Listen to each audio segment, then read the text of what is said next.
Students, last લેક્ચરમાં આપણે zoo ફ્લેજેલેટા એટલે કે જે કશાધારીઓ છે એ વર્ગ પર ડિસ્કશન કર્યું હતું અને આજે આપણે એક નવો ટોપિક શીખીશું સાર્કોડીન્સ અથવા સાર્કોડીના. તો એ જે પ્રોટોઝુઅન્સ છે એની અંદરનું બીજું ગ્રુપ છે સાર્કોડીના ઓર વી કેન સે સાર્કોડીન્સ. સાર્કોડીના જે છે એની અંદર લોકોમોટરી ઓર્ગન છે સુડોપોડિયા, એટલે કે આ એવા સજીવોનું જૂથ છે કે જેની અંદર સુડોપોડિયા જે છે એ પ્રેઝન્ટ હોય છે. સુડોપોડિયા જે છે એની હાજરી એટલે કે ખોટા પગો જે છે એ જોવા મળે છે. આ ખોટા પગ એટલે તમે સમજી ગયા કે અમીબાની અંદર સુડોપોડિયા બને છે, તો એ સાર્કોડીના ગ્રુપની અંદર સમાવેશ પામતું એક સજીવ છે, ઓર્ગેનિઝમ છે. હવે આ જે સુડોપોડિયા જે છે એ સુડોપોડિયા બે કામ કરે છે. It performs two functions. First is locomotion, એટલે કે જે તે સજીવની અંદર પ્રચલનની પ્રક્રિયા જે છે એક જગ્યાએથી બીજી જગ્યાએ જવાની જે પ્રોસેસ છે એ સુડોપોડિયાથી થાય છે. આની સાથે સાથે ફૂડ કેપ્ચરિંગ એટલે કે ખોરાકને ગ્રહણ કરવા માટે પણ સુડોપોડિયા જે છે એ ઉપયોગી છે.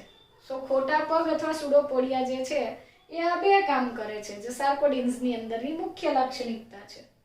સાર્કોડીના ગ્રુપના ઓર્ગેનિઝમ્સ જે છે દે કેન બી યુનિન્યુક્લિયેટ ઓર મલ્ટીન્યુક્લિયેટ, એટલે કે એક કોષ કેન્દ્રીય હોય અથવા બહુકોષ કેન્દ્રીય સજીવો સમાવેશ પામે છે. યુનિ એટલે સિંગલ, ન્યુક્લિયેટ એટલે કોષ કેન્દ્રયુક્ત, એક કોષ કેન્દ્રીય, અને મલ્ટી એટલે બહુકોષ કેન્દ્રી.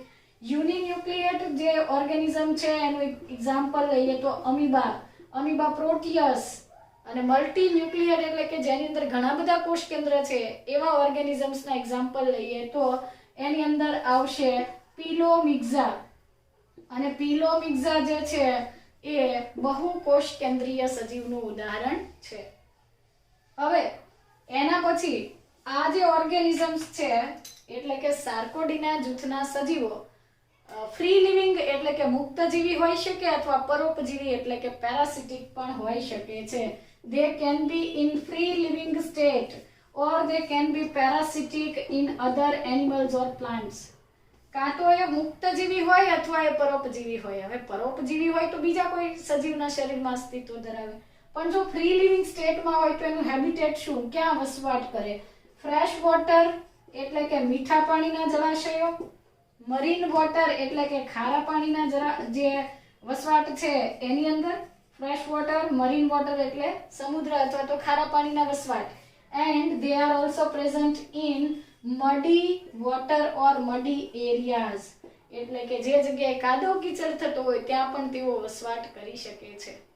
સો મીઠા ખારા પાણીના વસવાટ અથવા કીચડ અથવા કાદવવાળી જગ્યા પર જોવા મળે છે. અને કોઈક વખત પેરાસિટિક પણ હોય છે, એટલે કે પરોપજીવી તરીકે પણ અસ્તિત્વ ધરાવે છે.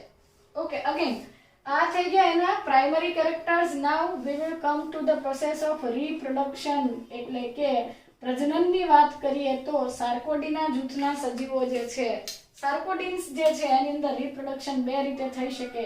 Either it can be through a sexual method or it can be performed by sexual mode of reproduction, એટલે કે લિંગી અથવા અલિંગી પ્રજનન દર્શાવે છે. અસેક્સ્યુઅલ રિપ્રોડક્શન જે છે એટલે કે અલિંગી પ્રજનન જે છે એની અંદર મોસ્ટલી બાઇનરી ફિઝન અથવા મલ્ટિપલ ફિઝન જે છે એ જોવા મળે છે. બાઇનરી ફિઝન અને મલ્ટિપલ ફિઝન એટલે શું? દ્વિભાજન અથવા બહુભાજન થવું. એક જ સજીવના શરીરમાંથી પહેલા કોષ કેન્દ્રનું વિભાજન થાય ને પછી કોષરસનું થાય. બે ભાગમાં વિભાજિત થાય તો દ્વિભાજન, અને ઘણા બધા ભાગ બને તો બહુભાજન. સો આ કોમન મેથડ છે, બટ બાઇનરી ફિઝન એટલે કે દ્વિભાજનની જે પદ્ધતિ છે એ મોસ્ટલી અસેક્સ્યુઅલ મોડ ઓફ રિપ્રોડક્શનમાં બહુ ફેમસ છે, કોમન છે. Again sexual mode of reproduction is present in sum cases. કોઈક સજીવો એવા છે કે જેની અંદર લિંગી પ્રજનન થાય છે, કારણ કે આ લોવર નિમ્ન કક્ષાના સજીવો છે. તો sexual mode of reproduction includes લિંગી પ્રજનન પદ્ધતિ જે છે જેમાં બે સજીવો ભાગ લે છે એવી પદ્ધતિ બહુ રેરલી જોવા મળતી હોય છે, અને સામાન્ય રીતે આ પદ્ધતિનું નામ છે syngamy. Gamy refers to gametes and syn મતલબ સિંક્રોનાઇઝ થવું, કનેક્ટ થવું, જોડાવવું. સિનગેમી મતલબ કે જન્યુઓ એકબીજા સાથે જોડાવાથી જે પ્રજનન થાય, જન્યુનું જોડાણ થાય એ પદ્ધતિ એટલે સિંગેમી. તો સિંગેમી મિકેનિઝમ છે એ મોસ્ટલી પિલોમિક્ઝાની અંદર જોવા મળે છે. બાકીના જે આપણે એક્ઝામ્પલ ડિસ્કસ કરીશું એની અંદર મોટા ભાગે અસેક્સ્યુઅલ એટલે કે અલિંગી પ્રજનન પદ્ધતિ જોવા મળે છે. તો આ થઈ ગયા સાર્કોડીના ગ્રુપના કેટલાક સામાન્ય લક્ષણો કે એ ખોટા પગથી પ્રચલન કરે છે, ખોરાક મેળવે છે. ત્યાર પછી એક કોષ કેન્દ્ર ધરાવતા હોય અથવા ઘણા બધા કોષ કેન્દ્ર હોય, અલિંગી પ્રજનન કરે અથવા લિંગી પ્રજનન કરે, પરોપજીવી હોય અથવા મુક્તજીવી હોય, પરંતુ તેઓ સહજીવી હોય એટલે કે એકબીજા સાથેની મ્યુચ્યુઅલ અન્ડરસ્ટેન્ડિંગ હોય એવા એક્ઝામ્પલ્સ બહુ ઓછા જોવા મળે છે. સો મોસ્ટલી એ પરોપજીવી હોય છે અથવા તો એ ફ્રી લિવિંગ હોય છે. સહજીવી એટલે બંનેને બેનિફિટ થતો હોય એવી જીવન પદ્ધતિ બહુ રેરલી જોવા મળે છે. Okay, now we will discuss certain examples અને આપણે એમાં પહેલું એક્ઝામ્પલ લઈશું અમીબા પ્રોટિયસ, જેના વિશે તમે ઘણા વર્ષોથી ભણતા આવ્યા છો. અમીબા પ્રોટિયસ જે છે એ ઇરરેગ્યુલર શેપનું યુનિન્યુક્લિયેટ ઓર્ગેનિઝમ છે. યુનિન્યુક્લિયેટ એટલે એક જ કોષ કેન્દ્ર ધરાવે છે. આ એનું કોષ કેન્દ્ર છે એટલે કે it is the nucleus. So amoeba proteus is present in fresh water habitat. મીઠા પાણીના જળાશય જે છે એમાં જોવા મળે છે. એન્ડ ઇટ ઇઝ યુનિન્યુક્લિયેટ એટલે કે એક કોષ કેન્દ્ર ધરાવે છે, એક કોષ કેન્દ્રી સજીવ છે. બરાબર? Okay, now there is very interesting thing about the amoeba proteus is કે એનું જે બોડી છે એની અંદર સાઇટોપ્લાઝમ એટલે કે કોષ રસ જે છે એ બે ભાગોમાં વહેંચાયેલો છે. હવે જે બોર્ડર અથવા પેરિફેરલ પાર્ટનો સાઇટોપ્લાઝમ છે ને એકદમ ડેન્સ છે, ઘટ્ટ છે એટલે કે એકદમ નજીક ઘાટો છે, જેલી જેવો છે અને એટલે એ હિસ્સાને આપણે જેલ કહીએ છીએ. ઓકે, આ પ્રોટોઝોઅન છે અને આની અંદર કોષ દિવાલ હોતી નથી. સો કોષ દિવાલને બદલે આ શું છે? એનું પ્લાઝમા મેમ્બ્રેન છે. પ્લાઝમા મેમ્બ્રેન એટલે કે કોષ રસ પટલ, સેલ મેમ્બ્રેન, જે લિપોપ્રોટીનનું બનેલું છે, ફોસ્ફોલિપિડ અને પ્રોટીનથી. ઓકે, એની અંદર એક જ કોષ કેન્દ્ર જોવા મળે છે, મીઠા પાણીના જળાશયમાં હોય છે અને બે પ્રકારે કોષ રસ છે. અંદરની તરફનો કોષ રસ છે એ વધારે પ્રવાહી છે અને બહારની તરફનો કોષ રસ છે થોડો ઘટ્ટ છે, વધારે ઘનતા ધરાવે છે, ડેન્સ છે. તો એને જેલ કીધું અને અંદરનો જે છૂટો છવાયો અથવા પ્રવાહી છે એને આપણે કહીશું સોલ અથવા સોલ્યુશન જેવો. સોલ જે છે એ પ્રવાહી દ્રાવણ જેવો છે અને જેલ જે છે એ કેવું છે? એકદમ ઘટ્ટ છે અને જેલી જેવું છે. સો બોથ સાઇટોપ્લાઝમ આર ઇન્ટરકન્વર્ટિબલ. જેલમાંથી સોલ બની શકે, સોલમાંથી જેલ બની શકે છે. બટ મોસ્ટલી આવી રીતે સૌથી જે પેરિફેરલ પાર્ટ એટલે કે બહારનો ભાગ છે ત્યાં જેલ હોય છે અને જે અંદરનો ભાગ છે ત્યાં સોલ હોય છે. તો જે બહારનો જેલ જેવો ભાગ છે તેને તમે એક્ટોપ્લાઝમ એટલે કે બહારની તરફ ગોઠવાયેલો કોષરસ કહી શકો અને જે સોલ છે એને તમે એન્ડોપ્લાઝમ એટલે કે અંદરની તરફનો કોષરસ પણ કહી શકો છો. સો આ રીતે આ એનું સ્ટ્રક્ચર થઈ ગયું. યુનિન્યુક્લિયેટ છે અને સામાન્ય રીતે mostly it will undergo the binary fission એટલે કે પ્રજનનની પદ્ધતિમાં સામાન્ય રીતે તે અલિંગી પ્રજનન કરે છે. બાઇનરી ફિઝનથી એટલે કે દ્વિભાજનથી, દ્વિભાજન પદ્ધતિથી પ્રજનન કરે. આમ છતાં ડ્યુરિંગ એક્સ્ટ્રીમ ઓર એડવર્સ કન્ડિશન્સ અથવા અનફેવરેબલ કન્ડિશન એટલે કેવી પરિસ્થિતિ કે જ્યારે પાણી નથી અથવા તો પોષક તત્વો ઓછા છે અથવા કોઈ ફેવરેબલ ઇષ્ટતમ પરિસ્થિતિ નથી, વિષમ પરિસ્થિતિ, એવી એક્સ્ટ્રીમ કન્ડિશનમાં it will go for encystment or we can say encystation. એન્સિસ્ટેશન અથવા એન્સિસ્ટમેન્ટ જે છે એ એક એવી મિકેનિઝમ છે કે જે વિષમ પરિસ્થિતિમાં થતું પ્રજનન છે. ચાલો સમજીએ. વિષમ પરિસ્થિતિમાં અમીબા જે પ્રોટિયસ છે it will withdraw the pseudopodia. ખોટા પગનું સંકોચન કરે છે. withdrawal of pseudopodia એટલે કે ખોટા પગ જેમ ફેલાયેલા છે એનું સંકોચન થઈ અને વર્તુળાકાર બને છે. it will be converted into a spherical structure અને બસ પછી એ સ્ફેરિકલ સ્ટ્રક્ચર બની ગયા પછી એની ફરતે એક સખત પદાર્થનો સ્ત્રાવ કરે છે અને એ સખત પદાર્થના લીધે એક મજબૂત રક્ષણાત્મક આવરણ બને છે અને આ રચનાને આપણે સિસ્ટ કહીએ છીએ, જેની અંદર કોષ કેન્દ્ર અને કોષ રસ જે છે એ સુરક્ષિત છે, લાંબા ટાઈમ સુધી એ એની અંદર સર્વાઈવ કરી શકે છે. સો આ જે મિકેનિઝમ છે એ વિષમ પરિસ્થિતિમાં જીવન ટકાવી રાખવા માટેનું એક અનુકૂલન છે. સામાન્ય સ્થિતિમાં તો એ શું કરે છે? બાયનરી ફિઝન કરે છે, એટલે કે દ્વિભાજનથી પ્રજનન દર્શાવે છે. તો આ થઈ ગયું અમીબા પ્રોટિયસનું એક્ઝામ્પલ. બીજું એક્ઝામ્પલ આપણે જોઈશું અને એ છે પિલોમિક્ઝા. તો પિલોમિક્ઝા જે છે એ પણ અમીબા પ્રોટિયસ જેવું જ છે, પરંતુ એની અંદર પ્રજનન પદ્ધતિ જુદી છે. વસવાટની દ્રષ્ટિએ તો એ બંનેમાં જોવા મળી શકે છે.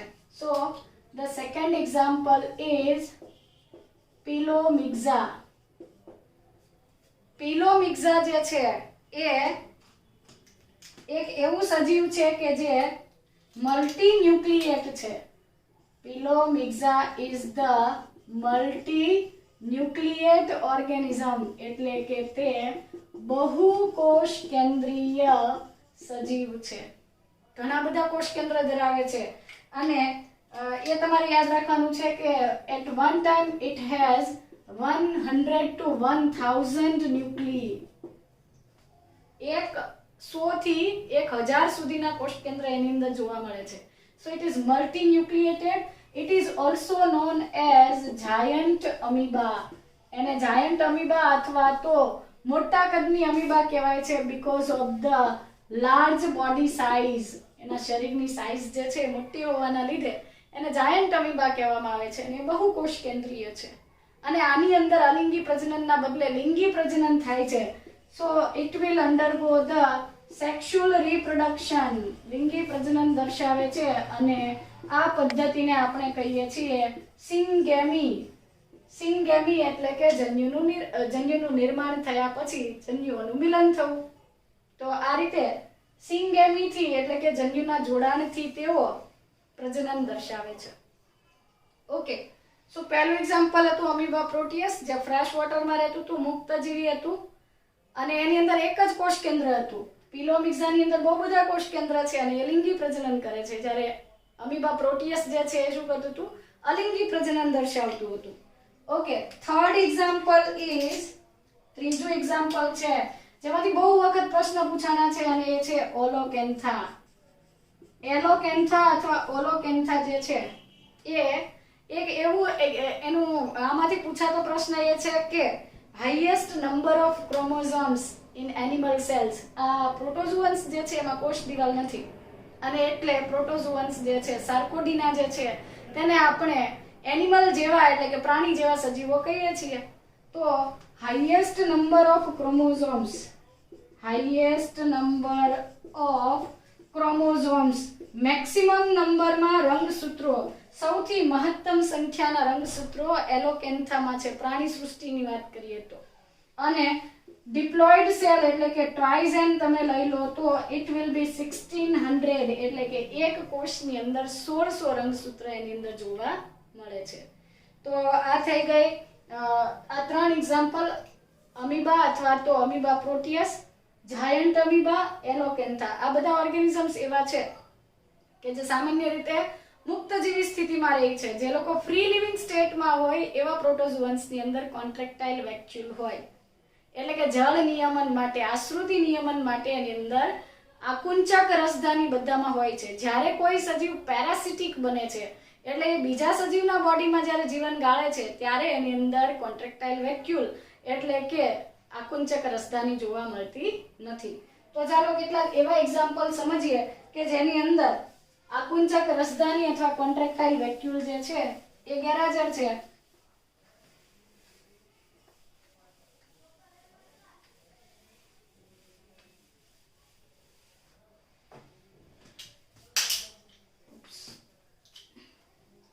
So fourth example, so now we will see the ant amoeba histolytica. Ant amoeba histolytica જે છે, ant amoeba histolytica, ant amoeba histolytica જે છે એ પરોપજીવી સજીવ છે. It is parasitic organism or we can સે ઇટ ઇઝ પેથોજેનિક. પેરાસિટિક એટલે કે પરોપજીવન ગાળે છે અને એ ડિઝીઝ કોઝિંગ છે એટલે કે ઇટ ઇઝ પેથોજેનિક. એનાથી બીમારી સર્જાય છે. સો ઇટ ઇઝ પેથોજેનિક મતલબ કે રોગકારક સજીવ તરીકે વર્તે છે અને એનાથી કઈ બીમારી થાય? અમીબિક મરડો એટલે કે અમીબિક ડિસેન્ટ્રી નામની બીમારી ક્રિએટ કરે છે. સો એન્ટમીબા હિસ્ટોલાઇટિકા ઇઝ મોનોજેનેટિક એન્ડ ડાયમોર્ફિક ઓર્ગેનિઝમ. આ બે શબ્દો આગળ પણ આપણે ડિસ્કસ કર્યા છે કે મોનોજેનેટિક એટલે એક જ યજમાન, એક જ હોસ્ટની અંદર એ પોતાનું લાઈફ સાયકલ કમ્પ્લીટ કરે છે એટલે નામ આપવામાં આવ્યું છે મોનોજેનેટિક. અને ડાયમોર્ફિક એટલે કીધું છે કે બે સ્વરૂપ ધરાવે છે. એક સ્વરૂપ છે એ કદમાં નાનું છે અને બીજું મોટું છે. જે નાનું સ્વરૂપ છે તેને આપણે કહીશું મોનોજેનેટિક છે. ધેટ મીન્સ કે એક જ હોસ્ટ, એક જ યજમાન છે અને એ છે મનુષ્ય.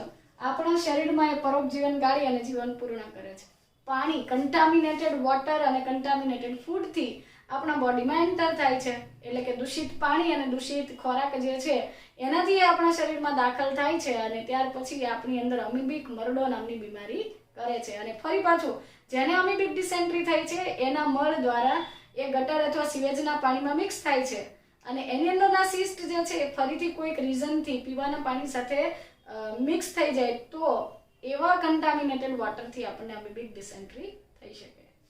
સો ડાયમોર્ફિક એટલે બહુરૂપતા અથવા તો એની અંદર બે સ્વરૂપો છે માઇન્યુટા એન્ડ માઇન્યુટા એટલે સૂક્ષ્મ સ્વરૂપ અને મેગ્મા એટલે મોટું સ્વરૂપ. આ કદમાં નાના છે અને આ કદમાં મોટા છે. સો જે મેગ્મા છે that condition is also known as, it is also famous as the sporozoite phase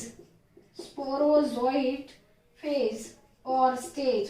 સ્પોરોઝોઇટ તબક્કા તરીકે ઓળખાય છે અને આ સ્પોરોઝોઇટ જે છે એ જ આપણી અંદર ડિઝીઝ ક્રિએટ કરે છે, બીમારી સર્જે છે, આપણા આંતરડાને નુકસાન કરે છે અને એટલે મેગ્મા અથવા sporozoite phase is known as pathogenic phase. Pathogenic phase.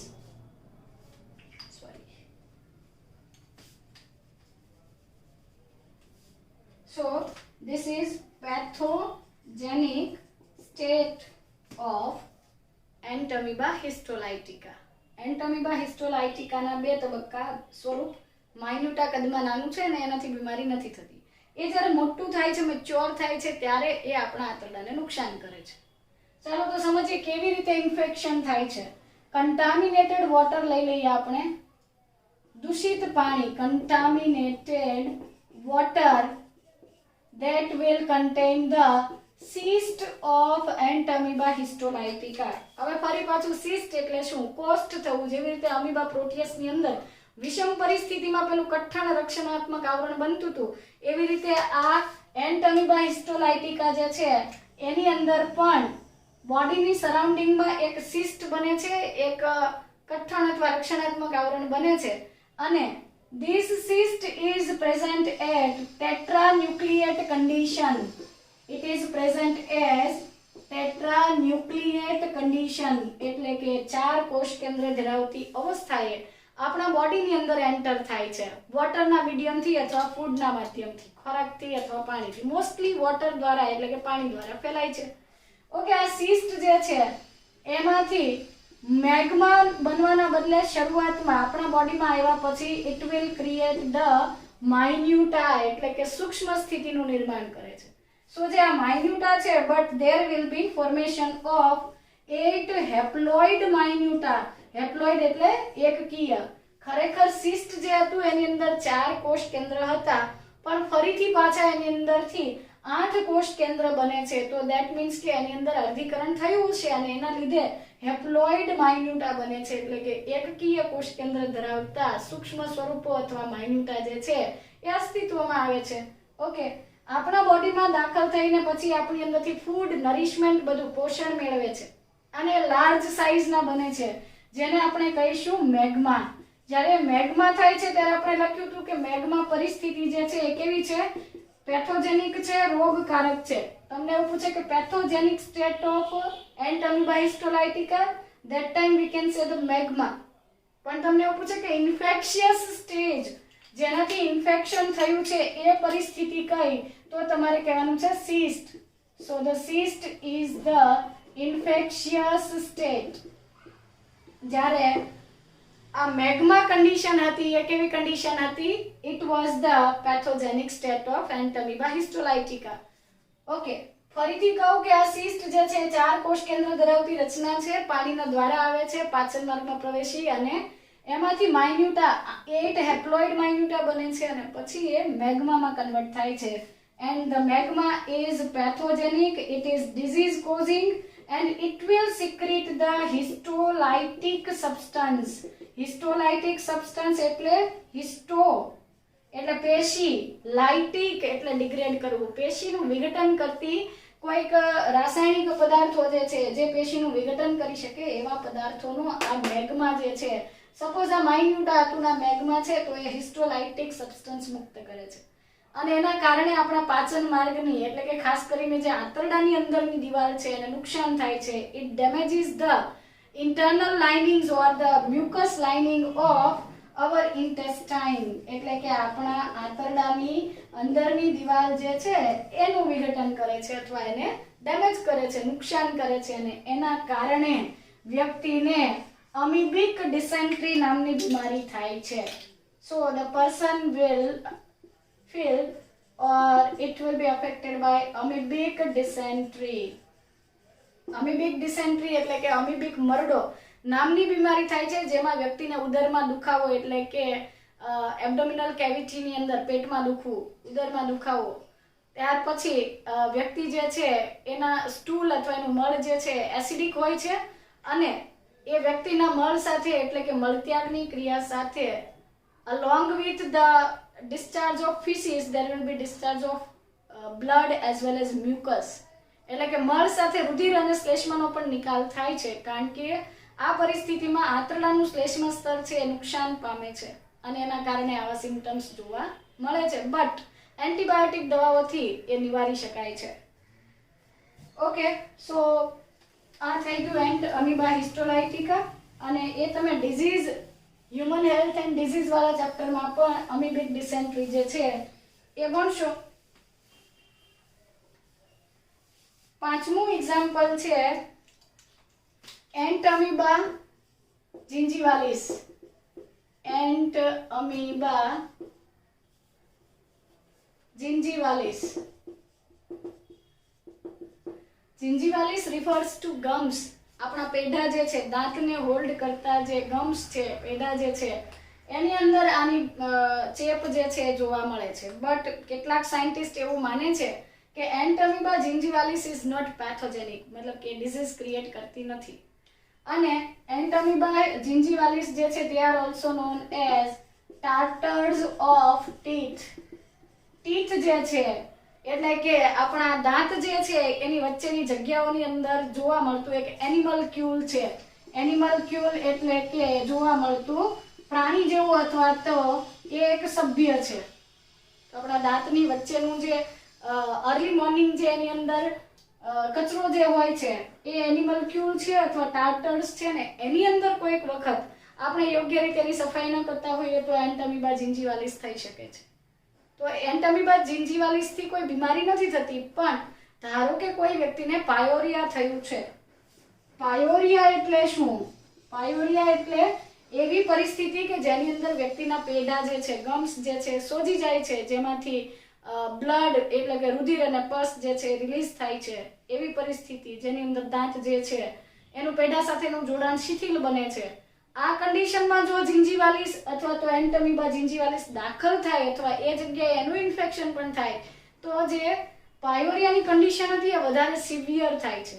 Normally એ પોતે પેઢાનો સડો અથવા પાયોરિયા ક્રિએટ નથી કરતી, પણ જેની અંદર આ બીમારી થઈ છે, પાયોરિયા થયું છે, એવા વ્યક્તિના દાંતમાં જો એન્ટમીબા જિન્જીવાલિસ પ્રેઝન્ટ હોય તો એ જે સડો છે એ વધારે આગળ વધી શકે છે. સો આ થઈ ગયા પેથોજેનિક જે સાર્કોડિન્સ હતા એ, અને હવે નેક્સ્ટ ગ્રુપ છે સ્પોરોઝોઅન્સ. સો ધ નેક્સ્ટ ટાઈપ ઇઝ સ્પોરોઝોઅન્સ, એટલે કે બીજાણુ સર્જતા સજીવોનું જૂથ એટલે સ્પોરોઝોઅન્સ. પહેલું ગ્રુપ હતું ઝૂફ્લેજેલેટા, પછી આપણે ડિસ્કસ કર્યું સાર્કોડીના, જેમાં સ્યુડોપોડિયા હતા. સ્પોરોઝોઅન્સ જે છે એની અંદર કોઈ પણ પ્રકારના લોકોમોટરી ઓર્ગન્સ એટલે પ્રચલન માટેની રચનાઓ હોતી નથી. સો there is no locomotory structures.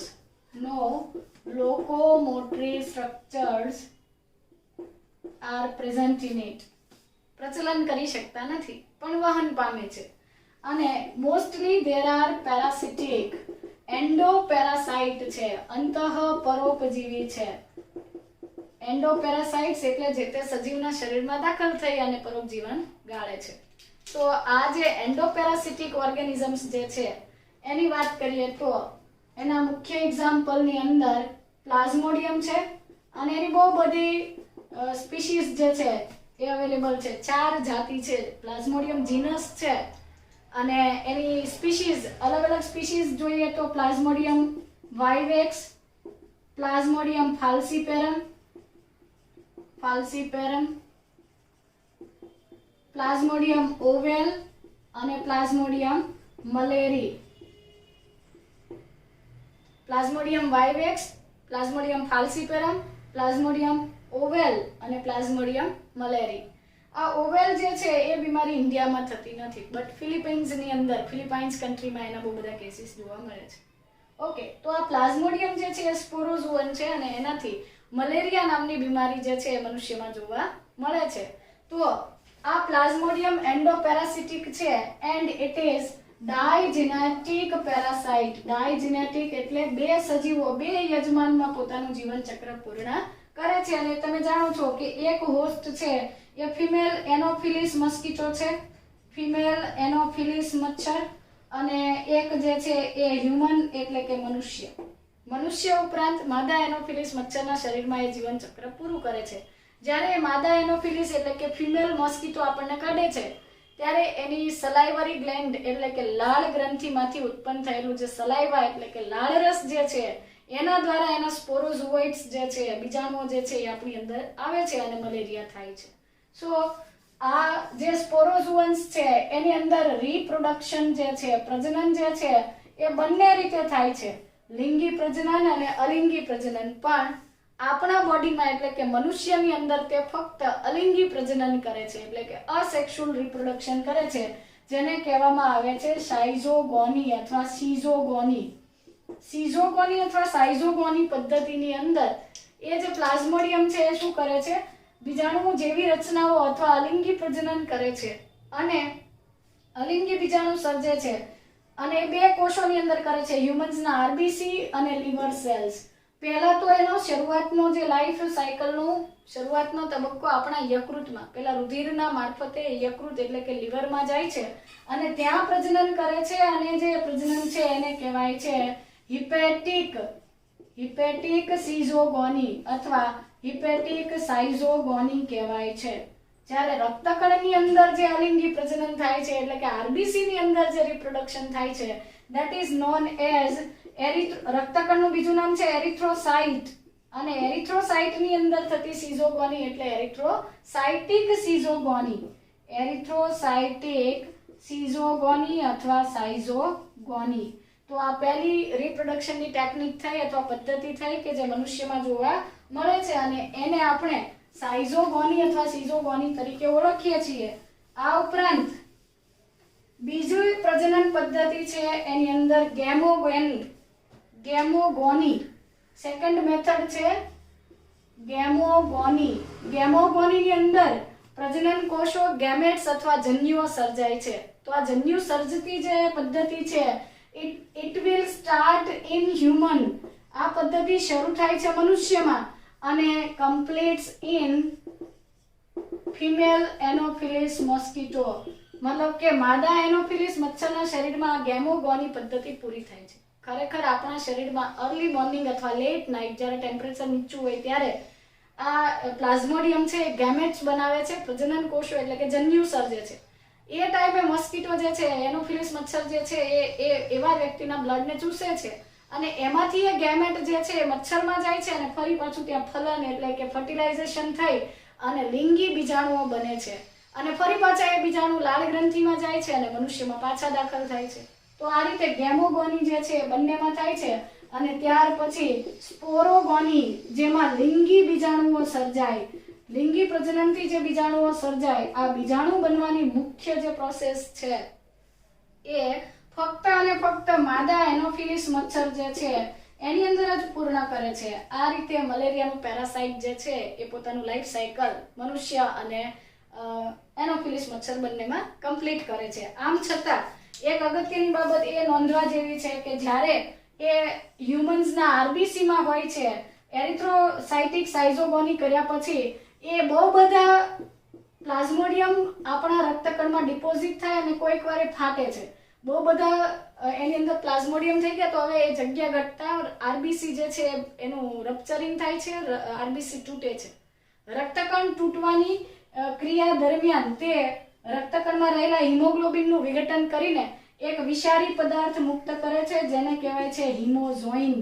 તો એ હિમોઝોઇન નામનો ઝેરી પદાર્થનો સ્ત્રાવ કરે છે. ક્યારે? જ્યારે આરબીસી નું વિઘટન કરે અથવા આરબીસી જે છે એને તોડે છે ત્યારે. અને આ મલેરિયાની બીમારી જે છે એની અંદર 3 સ્ટેજ જોવા મળે છે કે શરૂઆતમાં જ્યારે આ હિમોઝોઇન મુક્ત થાય છે એનો મતલબ કે પેરાસાઇટ્સ અથવા જે આપણી અંદરના પરોપજીવી છે એની સંખ્યા બહુ વધી ગઈ છે. એ ટાઈમે બોડી શું કરે, શરીર શું કરે, આ હિમોઝોઇન મુક્ત થાય એટલે શરીરને ખ્યાલ આવે છે કે પ્રજીવો અથવા તો આ બીમારી કરતા સૂક્ષ્મજીવો વધી ગયા. એ ટાઈમે આપણી અંદર ધ્રુજારી સાથે તાવ આવે છે. તો પહેલી પરિસ્થિતિ છે ચિલ્ડ અથવા કોલ્ડ સ્ટેટ, એટલે કે વ્યક્તિને ઠંડી લાગે છે અને ત્યાર પછી તરત જ વ્યક્તિની અંદર ઠંડી અથવા ધ્રુજારી થાય છે. એના લીધે આપણા મસલ્સ જે છે એનું કોન્ટ્રેક્શન થાય છે. સ્નાયુનું સંકોચન શિથિલન આંતરિક સ્તરે ખૂબ સ્પીડમાં થવાથી ટેમ્પરેચર ઇન્ક્રીઝ થાય છે અને એના કારણે હોટ સ્ટેટ અથવા આપણે એવું કહી શકીએ કે ફીવર સ્ટેટ, જ્યારે વ્યક્તિને તાવ આવે છે. શરૂઆતમાં ઠંડી લાગે છે, ઠંડીના ધ્રુજારીના કારણે મસલ્સનું કોન્ટ્રેક્શન થવાથી ટેમ્પરેચર વધ્યું અને એ પરિસ્થિતિ એટલે ફીવર સ્ટેજ. અને જેવું ફીવર આવે છે એટલે તાપમાન વધવાથી પેલા જે પેરાસાઇટ્સ આપણા બોડીમાં હતા એ વધારે તાપમાન સહન ન કરી શકતા કેટલાક સ્પોરોઝુઅન્સ જે છે મૃત્યુ પામે છે અને ત્યાર પછી આપણા બોડીનું ટેમ્પરેચર નોર્મલ કરવા માટે સ્વેટિંગ થાય છે, એટલે કે વ્યક્તિને પરસેવો થાય છે અને તાવ જે છે એની પરિસ્થિતિ છે એ થોડી હળવી પડે છે. તો આ રીતે મલેરિયા જે છે એ 4 પ્રકારના છે: ફાલ્સીપેરમ, વાઇવેક્સ, ઓવેલ અને મલેરી. આ બધી અલગ અલગ પ્રકારની એની જાતિઓ છે, સ્પીસીઝ છે, પણ એનું મુખ્ય જીવન ચક્ર 2 સજીવમાં પૂર્ણ થાય છે અને એ પણ તમે હ્યુમન હેલ્થ અને ડિઝીઝ વાળા ચેપ્ટરમાં ફરીથી આપણે એને રિવાઇઝ કરીશું. Now the last one is Ciliata. Protista જે છે, પ્રોટોઝુઅન્સ જે છે એનું ચોથું ગ્રુપ બાકી હતું અને એ છે સિલિએટા. સિલિએટા એટલે કે જેની અંદર સિલિયા જોવા મળે છે, એટલે કે કશાના બદલે પક્ષમાં ધરાવતા સજીવોનું જૂથ. તો તમે જાણો છો કે પક્ષમાં ધરાવતા સજીવોની અંદર આપણે સ્લીપર લાઇક ઓર્ગેનિઝમને યાદ કરીએ, એટલે કે પેરામિશિયમ. તો પેરામિશિયમ જે છે એ આ રીતે સ્લીપર જેવા આકારનું સજીવ છે અને એની અંદર આવી એક રચના જોવા મળે છે જેને આપણે મુખ ખાંચ કહીએ છીએ અથવા કોષીય મુખ. સાઇટોસ્ટોમ. સાઇટોસ્ટોમ જે છે કોષનું મુખ છે અને આ સાઇટોસ્ટોમ પછી અહીંયાથી એ ખોરાકને અંદર લે છે, પણ ખોરાકને અંદર લેવા માટે શું કરશે? ખોરાકને અંદર ગ્રહણ કરવા માટે એના બોડી ઉપર શું આવેલા હોય છે? સિલિયા, એટલે કે બહુ બધા પક્ષમાં ધરાવે છે અને એ પક્ષમાંની હલનચલન થવાની પ્રક્રિયાથી જ આ પેરામિશિયમ જે છે પોતાનો ખોરાક જે છે એ ગ્રહણ કરે છે.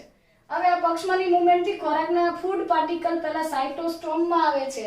તો હું પહેલા લખી દઉં કે એની અંદર પ્રચલન માટે સિલિયા અથવા તો પક્ષમાં આવેલા છે.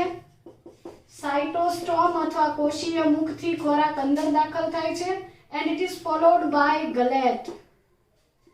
ગલેટ જે છે એ શું છે? ગલેટ એટલે આ અન્નનળી જેવી દેખાતી રચનાને ગુલેટ અથવા ગલેટ તરીકે ઓળખવામાં આવે છે. તો એ અન્નનળીની જેમ ખોરાકને અંદર મોકલવાનું કામ કરે છે અને એ ખોરાક અંદર આવી ગયા પછી અહીંયાથી આંઠડા જેવા આકારની અન્નધાની બને છે અને એ અન્નધાની જે છે ફૂડ પાર્ટિકલ જે છે એનું ડાયજેશન થાય છે, એ લાઇસોસોમ સાથે જોડાવાથી એનું વિઘટન થાય છે. આ રીતે પાચિત ખોરાકનું અભિશોષણ થાય છે. હવે જે બિનજરૂરી ખોરાક છે એટલે કે ડાયજેસ્ટ નથી થયો એવો ખોરાક જે છે એ સાયટોપાઇઝ દ્વારા દૂર થાય છે.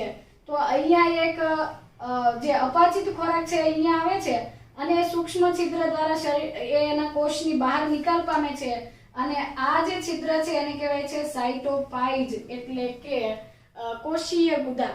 મતલબ કે આપણી અંદર જે મળદ્વાર દ્વારા અપાચિત ખોરાક નિકાલ પામે એમ એની અંદર અપાચિત ખોરાકનો નિકાલ સાયટોપાઇઝ નામની રચનાથી થાય છે.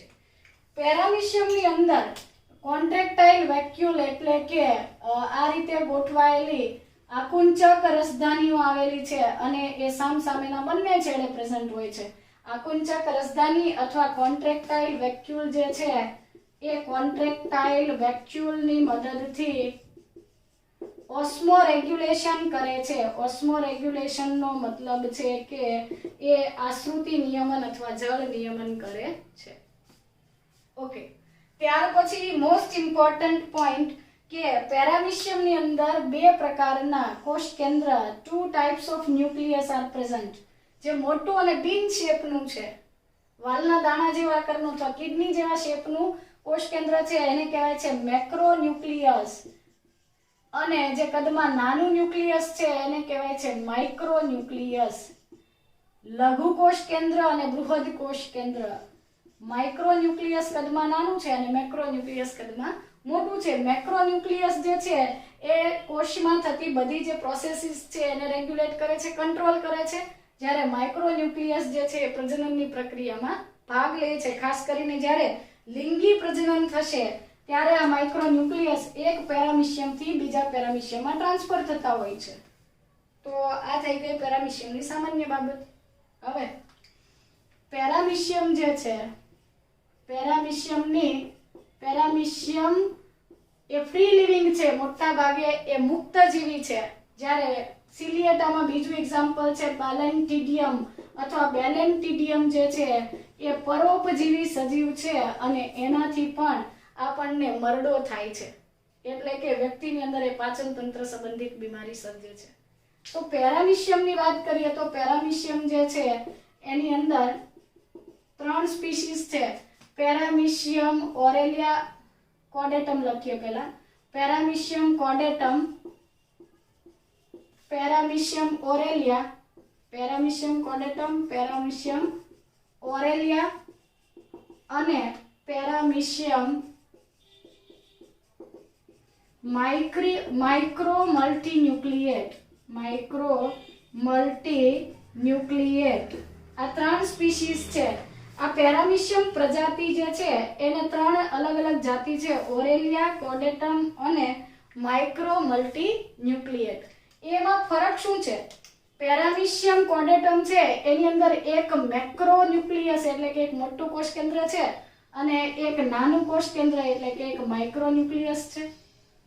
ઓરેલિયા જે છે એની અંદર એક મેક્રોન્યુક્લિયસ છે અને 2 માઇક્રોન્યુક્લિયસ છે એટલે કે એક બૃહદ કોષ કેન્દ્ર અને 2 લઘુ કોષ કેન્દ્ર. માઇક્રો મલ્ટીન્યુક્લિયેટી જે છે એ તો નામ એવું જ કે માઇક્રો એટલે કે માઇક્રોન્યુક્લિયસ, મલ્ટી એટલે બહુ બધા.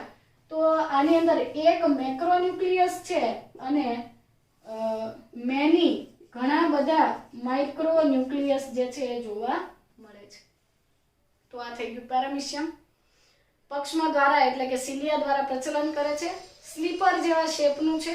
બેલેન્ટિડિયમ જે છે એન્ડોપેરાસાઇટ છે. પેરામિશિયમની અંદર 2 પ્રકારના કોષ કેન્દ્ર અને આકુંચક રસધાનીઓ હોય છે. આ મેક્રોન્યુક્લિયસ અને માઇક્રો પૈકી મેક્રોન્યુક્લિયસ મોટા ભાગે એક જ હોય છે અને માઇક્રોન્યુક્લિયસ કોડેટમમાં 1, ઓરેલિયામાં 2 અને માઇક્રો મલ્ટીન્યુક્લિયેટીની અંદર બહુ બધા સૂક્ષ્મ કોષ કેન્દ્ર અથવા લઘુ કોષ કેન્દ્ર પ્રેઝન્ટ હોય છે. હવે પ્રજનનની વાત કરીએ તો સામાન્ય રીતે અલિંગી પ્રજનન કરે છે અને અલિંગી પ્રજનનની અંદર એની અંદર બાઇનરી ફિઝન થાય છે, દ્વિભાજન થાય છે અને દ્વિભાજન જે છે ટ્રાન્સવર્સ બાઇનરી ફિઝનથી થાય છે. ટ્રાન્સવર્સ બાઇનરી ફિઝન એટલે કે અનુપ્રસ્થ દ્વિભાજન દ્વારા કરે છે. કોઈક વાર એવું અનુપ્રસ્થ દ્વિભાજન વખતે આ જે લઘુકોષ કેન્દ્ર છે એ પહેલા ડબલ થાય છે અને પછી બે કોષ કેન્દ્ર અને આ અડધી જે સાઇટોસ્ટોમ છે અથવા તો ગલેટ છે ડિવાઈડ થાય છે. પણ જો વ્યવસ્થિત રીતે વિભાજન ન થાય તો પછી આ ગલેટ આવતી નથી. પણ એવું બહુ એક્સેપ્શનલી થતું હોય. સામાન્ય રીતે અનુપ્રસ્થ દ્વિભાજન થાય છે અને કેટલાક કેસીસની અંદર લિંગી પ્રજનન થાય છે. લિંગી પ્રજનન જે છે એ સંયુગ્મન પદ્ધતિથી થાય છે, જેને આપણે કોન્જ્યુગેશન પદ્ધતિ કહીએ છીએ. કોન્જ્યુગેશન મેથડની અંદર બે પેરામિશિયમ જે છે એ એકબીજા સાથે જોડાય છે અને સંયુગ્મન નલિકા કહેવાય. આને સંયુગ્મન નલિકાથી બે પેરામિશિયમ એકબીજા સાથે જોડાય અને એના જે લઘુકોષ કેન્દ્ર એટલે કે સૂક્ષ્મ કોષ કેન્દ્રની અદલા બદલી થાય ને ફરી પાછા છૂટા પડે અને છૂટા પડ્યા પછી બાઇનરી ફ્યુઝન કરે છે એટલે કે પછી પાછું દ્વિભાજન થાય છે. તો આ લિંગી પ્રજનન પદ્ધતિ કોન્જ્યુગેશનથી થાય, બટ એ કોઈક વાર જ થાય છે. મોટા ભાગે તો બાઇનરી ફ્યુઝન એટલે કે અનુપ્રસ્થ દ્વિભાજનથી તેઓ પ્રજનન કરે છે. તો આ રીતે આપણી જે પ્રોટિસ્ટા સૃષ્ટિની અંદર પ્રોટોઝુઅન્સ એટલે કે પ્રજીવ જે છે એના 4 જૂથ આપણે કમ્પ્લીટ કર્યા. ઝૂ ફ્લેજેલેટા, સાર્કોડીના, સ્પોરોઝુઆ અને સિલિએટા. હવે નેક્સ્ટ ટોપિકની અંદર આપણે માઇકોટા એટલે કે ફૂગ સૃષ્ટિ પર ડિસ્કશન કરીશું.